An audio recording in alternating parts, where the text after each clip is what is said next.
નમસ્કાર વિદ્યાર્થી મિત્રો, બાલકૃષ્ણ વિદ્યાપીઠ ઓનલાઈન એજ્યુકેશનમાં આપનું સ્વાગત છે. હું નિલેશ સડિયા આપણી સમક્ષ 3/9માં ચેપ્ટર નંબર 6 રેખાઓ અને ખૂણાઓ લઈને આવી ગયો છે. એમાં સ્વાધ્યાય 6.3માં હવે સ્વાધ્યાય 6.6માં મારે થોડાક ત્રિકોણના કોન્સેપ્ટ અને એના ગુણધર્મની જરૂર પડશે. ત્રિકોણ શું છે એ તમે 3/8માં ભણીને આવ્યા છો, ખ્યાલ આવ્યો?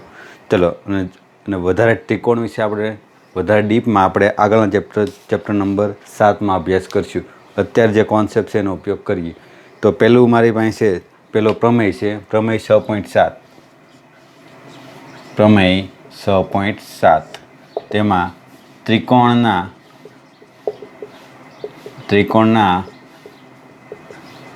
ત્રણેય ખૂણાઓનો સરવાળો 180 થાય છે. ત્રિકોણના ત્રણેય ખૂણાનો સરવાળો હંમેશા કેટલો હોય? 180 થાય અથવા હોય. આપણે લઈ લઈ આ ત્રિકોણ ABC. હવે અહીંયા ખૂણો A વત્તા ખૂણો B વત્તા ખૂણો C બરાબર હંમેશા 180 અંશ થાય. આ યાદ રાખજો. ત્યારબાદ છે બીજો ટોપિક છે ત્રિકોણનો બહિષ્કોણ. ત્રિકોણનો બહિષ્કોણ.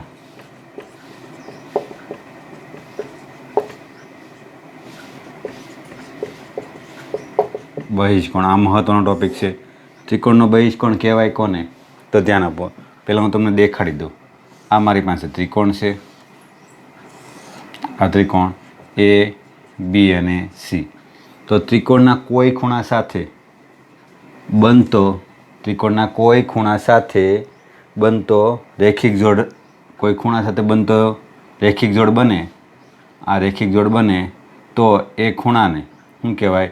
બહિષ્કોણ કહેવાય. શું કહેવાય? બહિષ્કોણ કહેવાય.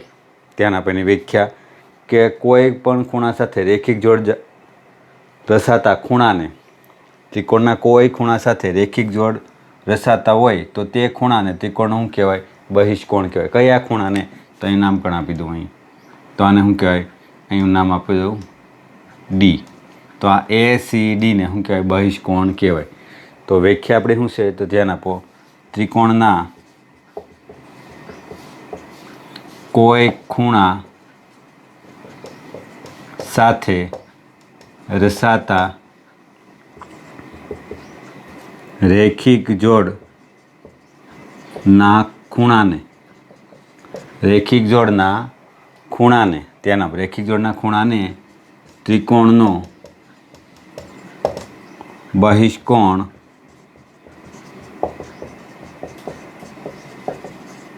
કહે છે. શું કહેવાય? બહિષ્કોણ કહેવાય. ધ્યાન આપજો. ત્રિકોણના કોઈ ખૂણા સાથે રચાતા રેખિક જોડના ખૂણાને ત્રિકોણનો બહિષ્કોણ કહે છે. ખ્યાલ આવે? સમજાય છે અહીંયા? તો ધ્યાન આપો. બીજી એક નોંધ લખજો. તો અહીંયા તો ત્રિકોણના દરેક ખૂણા આગળ બે બહિષ્કોણ મળે. કેટલા? બે. એક અહીંયા, આ 1 2.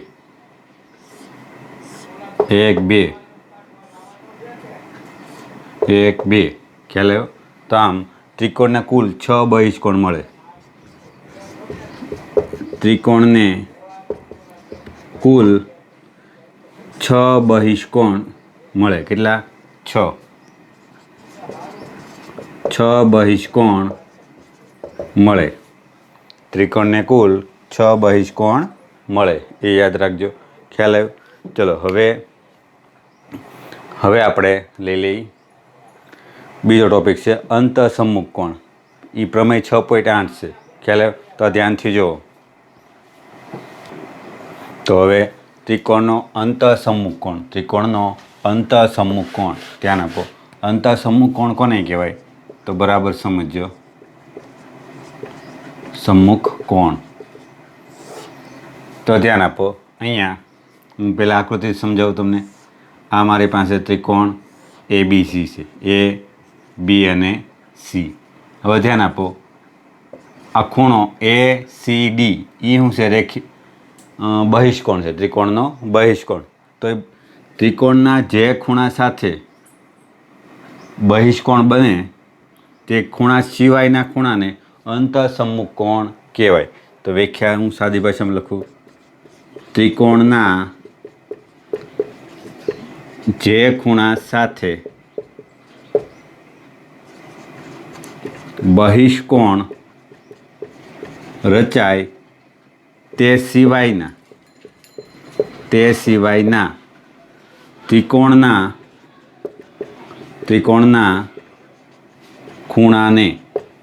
ત્રિકોણના ખૂણાને અંતઃસમ્મુખ કોણ કહેવાય. ત્રિકોણના જે ખૂણા સાથે બહિષ્કોણ રચાય તે સિવાયના ત્રિકોણના ખૂણાને અંતઃસમ્મુખ કોણ કહેવાય. એટલે કાંઈ ખૂણો એ અને ખૂણો બી એ શું છે? અંતઃસમ્મુખ કોણ છે. શું છે? અંતઃસમ્મુખ કોણ. હવે ધ્યાન આપો. પ્રમેય આપણી પાસે છે પ્રમેય 6.8. હવે ધ્યાન આપો. અંતઃસમ્મુખ કોણનો સરવાળો હંમેશા ત્રિકોણના બહિષ્કોણ જેટલો હોય. અહીંયા ત્રિકોણના અંતઃસમ્મુખ કોણનો સરવાળો હંમેશા ત્રિકોણના બહિષ્કોણ જેટલો હોય છે. એટલે કે અહીંયા આપણે ધ્યાન આપો. અહીંયા બહિષ્કોણ કોણ છે? તો કે ACD. ખૂણો ACD બરાબર અંતઃસમ્મુખ કોણ છે? તો કે ખૂણો A વત્તા ખૂણો B. આ રીતે આ પ્રમેય 6.8 છે. ચલો તો હવે આ કોન્સેપ્ટનો ઉપયોગ કરીને આપણે સ્વાધ્યાય 6.3ના દાખલા જોઈ. ખ્યાલ આવ્યો? ચલો તો હવે સ્વાધ્યાય 6.3ની અંદર દાખલા નંબર 1. આપેલ આકૃતિમાં ત્રિકોણ PQRની બાજુઓ QP અને RQ ને અનુક્રમે બિંદુ S અને T સુધી લંબાવેલ છે.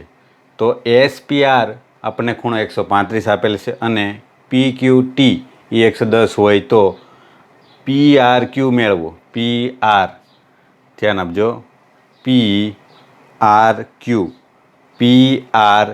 એ મેળવવાનું છે. ધ્યાન આપો. તો આપણે સિમ્પલથી ગણી નાખીએ. ચાલો દાખલો.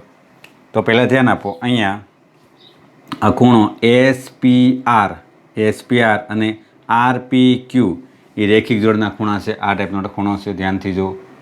તો અહીંયા ખૂણો PQ ધ્યાન આપજો. ખૂણો SPR અને ખૂણો RPQ એ રેખિક જોડના ખૂણા છે. એટલે કે એનો સરવાળો કેટલો થાય? 180. કેટલો થાય? 180. એટલે અહીં ધ્યાન આપો. પહેલાં તો અહીંયા SPR વત્તા RPQ બરાબર 180. હવે SPR તો આપણી પાસે કેટલા છે? 135. કેટલા છે? 135. અને અહીંયા RPQ બરાબર 180. ચલો તો હવે શું કરશું આપણે? તો પહેલાં તો ધ્યાન આપો. અહીંયા પહેલાં કરતાં કરી આ 135 આ બાજુ જાય એટલે અહીંયા RPQ બરાબર 180 માઇનસ 135. ચલો બાદ બાકી કરો. RPQ બરાબર કેટલા આવશે? તો કે 45. કેટલા આવશે? 45. ખ્યાલ આવ્યો? તો આ ખૂણો કેટલો મેળવ્યો? 45નો. આ જે ખૂણો મેળવ્યો મને 45. ધ્યાન આપજો. હવે શું કરશું? ફરીવાર આ કોન્સેપ્ટ અહીંયા વાપરી. આ પણ રેખિક જોડના ખૂણા છે.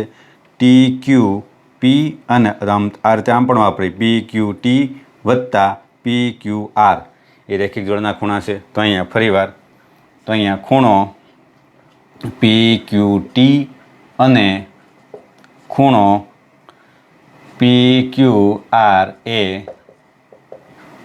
રેખિક જોડના ખૂણા છે. તો ધ્યાન આપો. પહેલું કામ તો કંઈ PQT વત્તા PQR બરાબર 180. ચલો PQT કેટલા છે આપણી પાસે? PQT એટલે એ છે આપણી પાસે 110. અહીંયા PQR બરાબર 180. ખૂણો PQR બરાબર 180 માઇનસ 110 એટલે કેટલા આવશે? ખૂણો PQR બરાબર 70. સમજાય છે? આ 70. હવે બરાબર સમજો. હવે ત્રિકોણ PQR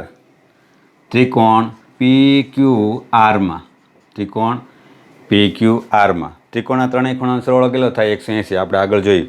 તો અહીંયા ત્રિકોણ, તો પેલું ખૂણો PQR વત્તા, ધ્યાન આપો, PQR વત્તા આ કેટલો મળી ગયો? અહીં લખી નાખીએ આપણે, આ 70 વત્તા ખૂણો QPR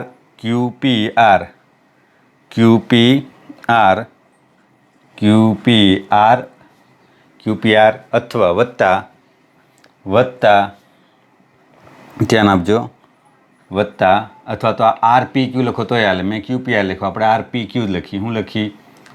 RPQ વત્તા ધ્યાન આપજો PRQ બરાબર 180. ચલો હવે કિંમત મૂકી. PQR કેટલા છે આપણી પાસે? અહીંયા 45. RPQ ધ્યાન આપજો, RPQ એ કેટલા છે? PQR તો છે, PQR એ 70 છે આપણી પાસે. કેટલા છે?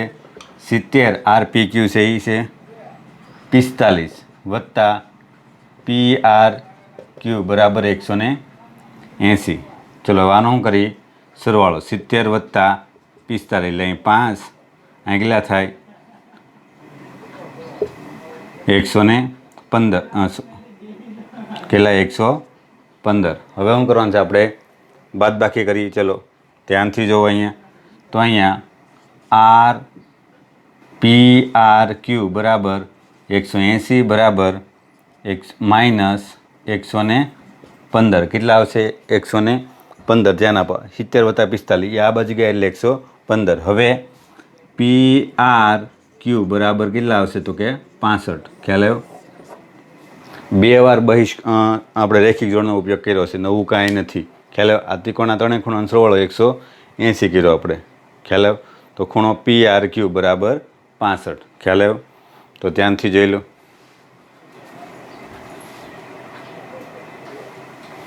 ધ્યાન આપો. દાખલા નંબર 2.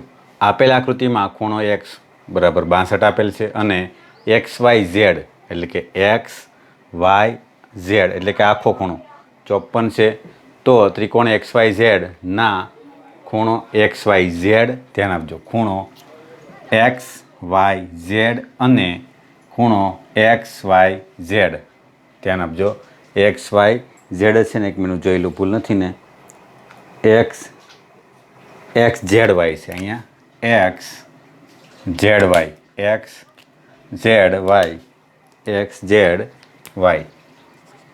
આ રીતે, એટલે કે XZY ના દ્વિભાજક. ચલો પહેલાં તો આપણે દ્વિભાજક શબ્દનો સમજ મેળવીએ. દ્વિભાજક એટલે કોને કહેવાય? તો કે દ્વિભાજક એટલે ખૂણાના બે સરખા ભાગ કરે. ધ્યાન આપો, અહીંયા મારી પાસે આ એક ખૂણો છે, હવે એનો દ્વિભાજક આ છે.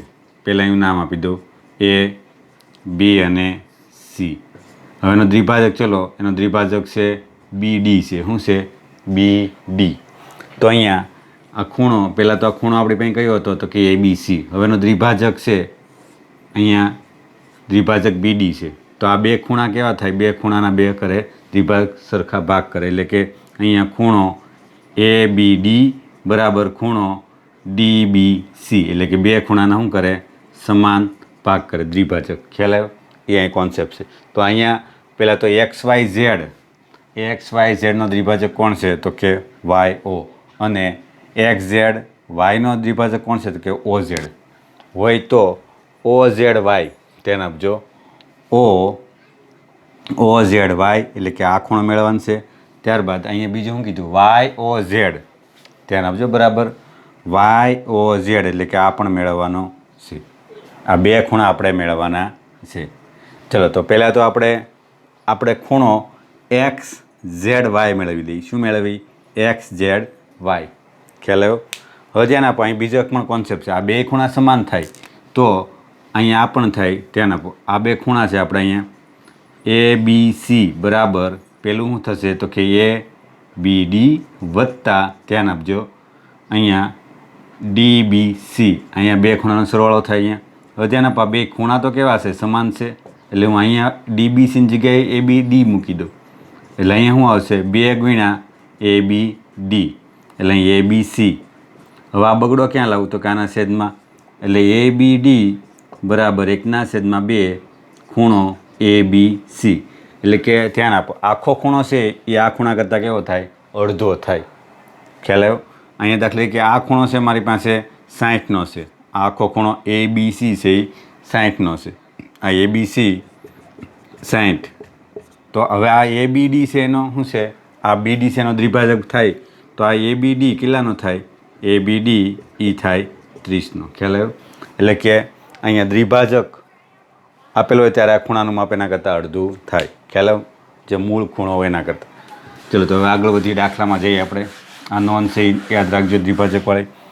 ચલો તો પહેલો તો અહીંથી હું ચાલુ કરું તો ત્રિકોણ એક્સ વાય ઝેડમાં, ત્રિકોણ એક્સ વાય ઝેડમાં ખૂણો ધ્યાન આપજો, ખૂણો એક્સ વાય ઝેડ વત્તા એક્સ વાય ઝેડ વત્તા ખૂણો વાય એક્સ ઝેડ આ રીતે, અથવા તો એક્સ ઝેડ વાય વત્તા અહીંયા વાય. હવે આ બાકી રહ્યો ને આપણો એક્સ વાય ઝેડ આવી ગયો. હવે વાય એક્સ ઝેડ અથવા તો એ જે આપ્યો અહીંયા વાય એક્સ ઝેડ બરાબર કયું આપ્યું? Y X Y Z. એ તો આપણે આપી દીધો. હવે અહીંયા એ લોકો ખાલી ચલો આમ દર્શાવેલ છે એટલે ખૂણો એક્સ કારણ કે એકલો છે બરાબર 180. આ પ્રમેય છે ત્રિકોણના ત્રણેય ખૂણાનો સરવાળો કેટલો થાય? 180. હવે જેના પર એક્સ વાય ઝેડ એ લોકોએ આપી દીધો કેટલો છે? 54. કેટલો આપ્યો? 54. હવે એક્સ ઝેડ વાય નથી આપ્યો એટલે એમને એક્સ ઝેડ વાય અને ખૂણો એક્સ કેટલો આપ્યો? 62 બરાબર 180. સમજાય છે? ચલો હવે અહીંયા 62 વત્તા 54 પહેલાં અહીં સરવાળો કરી દઈએ. આને એમને રાખી કેટલા થાય? 62 વત્તા 54 6 અને અહીં 11 કેટલા થાય? વત્તા 116 બરાબર 180. હવે ખૂણો એક્સ ઝેડ વાય બરાબર 180 માઇનસ 164 સોરી 116. ચલો હવે અહીંયા એકમાંથી એક જાય એટલે 0. હવે 80માંથી 16 બાદ કર્યો એટલે કેટલા આવશે?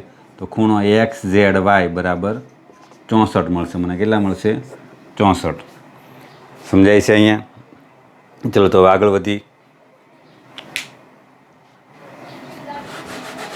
હવે કોની વારી? આપણે આ મળી ગયો. હવે ધ્યાન આપો, એ તો આપણે આખો ખૂણો મેળવ્યો. કેટલો મેળવ્યો? આ જે ખૂણો છે એટલો મેળવ્યો છે. આપણો ટાર્ગેટ તો આ ખૂણો મેળવવાનો છે.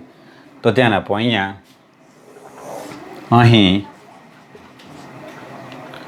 ધ્યાન આપો, અહીં ઓ ઝેડ એ ખૂણા ધ્યાન આપજો. ઓ ઝેડ એ અથવા તો ઝેડ ઓ એ લોકો એ શબ્દ વાપરો ઝેડ તો આપણે ઝેડ એ ખૂણા કોનો છે? તો કે એક્સ ઝેડ વાયનો દ્વિભાજક છે. એટલે ધ્યાન આપો, આ રીતે લઈ લો ડાયરેક્ટ. તો ખૂણો હું લઈ લઉં છું ઓ ઝેડ વાય બરાબર 1/2 ખૂણો એક્સ ઝેડ વાય. ધ્યાન આપજો બરાબર. તો અહીંયા શું થશે? ઓ ઝેડ વાય બરાબર 1/2 ગુણ્યા અહીંયા કેટલા? 64. એટલે અહીંયા કેટલા આવશે? 1/2 કેટલા દુ 64 થાય? કેટલા દુ 32 દુ 64. એટલે અહીંયા ઓ ઝેડ વાય બરાબર 32. ખ્યાલ આવ્યો? આ ઓ ઝેડ વાય મળી ગયું. એ કેટલા મળ્યા? તો કે એ મળ્યા મને 32. હવે શું કરવાનું છે? તો આપણે ઓ વાય ઝેડ એટલે કે આ ખૂણો મેળવવાનો છે હજી, કારણ કે અહીંયા એટલો ખૂણો આ ખૂણો મેળવવાનો છે. ચલો તો આગળ વધી. તો અહીં કયું છે આપણે? જો ધ્યાનથી જો, આ વાય ઓ એ ખૂણો એક્સ વાય ઝેડ એટલે કે આ એક્સ વાય ઝેડનો દ્વિભાજક છે. એટલે કે દ્વિભાજક આપેલ છે. એટલે ડાયરેક્ટ અહીંયા કે ભાઈ કયો ખૂણો? તો કે ખૂણો ઓ વાય ઝેડ બરાબર 1/2 એક્સ વાય ઝેડ. ચલો અહીંયા 1/2 ગુણ્યા 54 એટલે કેટલા આવશે 27. એટલે ખૂણો OYZ કેટલા મળ્યા 27. ધ્યાન આપો અહીંયા કેમ 1/2 મેં આગળ તમને સમજાવ્યું કે જે મેન ખૂણો હોય એનો દ્વિભાજક એ નાના ખૂણા કરતાં અડધો થઈ જાય, કારણ કે બે ખૂણા સરખા ભાગ કરે. ચલો હવે આપણે શું કરીએ તો કે આ ત્રિકોણની વાત કરીએ. કયો ત્રિકોણ? ત્રિકોણ OYZ-માં. ત્રિકોણ OYZ-માં. ત્રિકોણ OYZ-માં. તો અહીં ખૂણો YOZ વત્તા ખૂણો OZY વત્તા ખૂણો OYZ બરાબર 180. હવે કિંમત મૂકતા જાય. YOZ આપણને મેળવવાનું કીધું એટલે એમને YOZ વત્તા OZY આપણે કેટલા મેળવ્યા તો કે 32 અને OYZ એ કેટલા મળ્યા 27. એ આપણે આવ્યા 27 બરાબર 180. ચલો હવે અહીંયા YOZ બરાબર 180 બધાને પેલી બાજુ લઈ જાય. અહીંયા 32 માઇનસ 27 એટલે કે 180માંથી 32 અને એનો સરવાળો 32 વત્તા 27 બાદ કરો એટલે કેટલા આવશે? તો હું ડાયરેક્ટ લખી દઉં છું YOZ બરાબર 121. ખ્યાલ આવ્યો? આ દાખલામાં નવું કાંઈ નથી, એક દ્વિભાજક શબ્દ નવો આવ્યો. દ્વિભાજક એટલે શું કરે? ખૂણાના બે સરખા ભાગ કરે. એટલે ખ્યાલ આવ્યો? તો આમ ધ્યાનથી જોવો અને આનો દાખલો ફરીવાર ગણીને જાતે પ્રેક્ટિસ કરજો. તો દાખલા નંબર 3, આપેલા કૃતિમાં જો AB સમાંતર D એટલે કે AB સમાંતર D છે. હવે ખૂણો BAC 35 છે અને CDE ધ્યાન આપો CDE 53 છે. તો DCE ધ્યાન આપજો DCE મેળવવાનો એટલે કે આ મેળવવાનો છે આપણે. કયો ખૂણો? તો કે આ ખૂણો આપણે મેળવવાનો છે. ચલો તો પહેલાં ધ્યાન આપો. અહીં AB સમાંતર D છે એ આપેલું છે આપણને છે, તેમજ તેની છેદિકા AE છે. ચલો હવે AE છે તો ધ્યાન આપો. અહીંયા દેખાય આમ Z આકાર બને, ઊંધો Z જો દેખાય. એટલે અહીંયા ખૂણો BAE બરાબર ખૂણો CED લખો તો હાલે. અહીંયા E નો લગાડો C લખો તો હાલે. BAC અને અહીંયા CED અહીં લખી દઈ. અંતઃયુગ્મ કોણ શું છે? અંતઃયુગ્મ કોણ. ખ્યાલ આવ્યો? અંતઃયુગ્મ કોણ. ચલો હવે BAC એ આપણને આપેલો છે કેટલો છે? 35. એટલે અહીંયા આ 35 બરાબર ખૂણો CED એટલે અહીં લખી દઉં CED બરાબર 35. આ મને મેળવો અહીંયા 35 બરાબર. ધ્યાનથી જો CED મને મળી ગયો. હવે આપણે મેળવવાનું છે આ ખૂણો. ચલો એ મેળવી દઈએ. તો અહીંયા ધ્યાન આપો તો કે ત્રિકોણ CED ત્રિકોણ